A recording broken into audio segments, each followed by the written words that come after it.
Hello everyone. So earlier this month we saw a video showing a strike on a Karakurt-class Corvette in Kaspiysk in the Caspian Sea. Well, Exile Nova has now shared satellite imagery yesterday which confirms the strike and the damage caused to the Karakurt.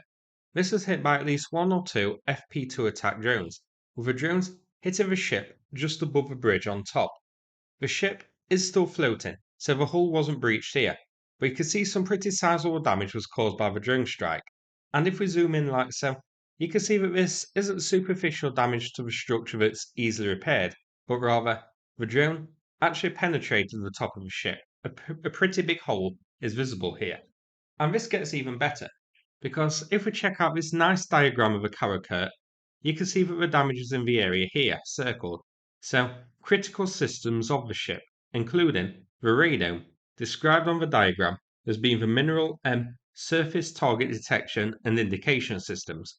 That looks completely destroyed judging by the satellite imagery. So, also in this area, in and around the radome, and likely destroyed, or at least very badly damaged, is the IRC-3 ACER radar for the Panzer system used as the ship's close-range air defense. Number 7, which is the SP520M EOS, which Google search tells me is a fire control system. Number 8, which is the MP405 electronic warfare system. And number 10, the Bagheera navigation radar. These are all in and around the radome which is hit here, and is confirmed as destroyed.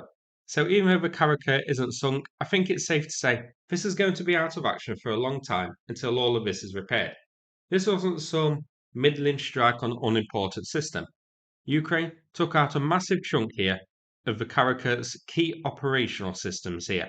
Its air defense system, its navigation radar, its electronic warfare, its fire control system, and of course its big target detection radome. So this is out of action for a while. I guess it remains to be seen if Russia is even capable of repairing this actually. With sanctions, the Russian economy falling faster than a popped T-72 turret, and a shortage of spare parts, I could imagine repairing this is actually going to be very difficult. And this is an important target as well. Firstly, the Karakurt is Russia's newest warship. This one has been identified as being the Tucha, which entered service in 2024 and was originally in the Black Sea Fleet before being pulled back to the Caspian Sea, where Russia presumably thought it would be safe. Russia had 16 planned with 13 built so far. Of these 13, the Askold was destroyed by a storm shadow before even entering service, and the Takums later sunk completely, the Cyclone when it was at Sevastopol. So 2 down and 1 heavily damaged already. And there was actually another one of these hitting the Pacific Fleet a few weeks ago, you might remember.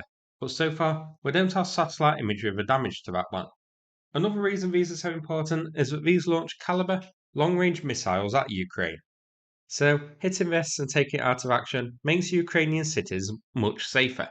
So an excellent strike by Ukraine here, and I'm glad we get satellite imagery confirming the heavy damage to it. Kaspiysk is here in the Caspian Sea. So that's it for this video. Hope you found it interesting. If so, please click like and subscribe. I'd appreciate it. Thanks so much and take care everybody.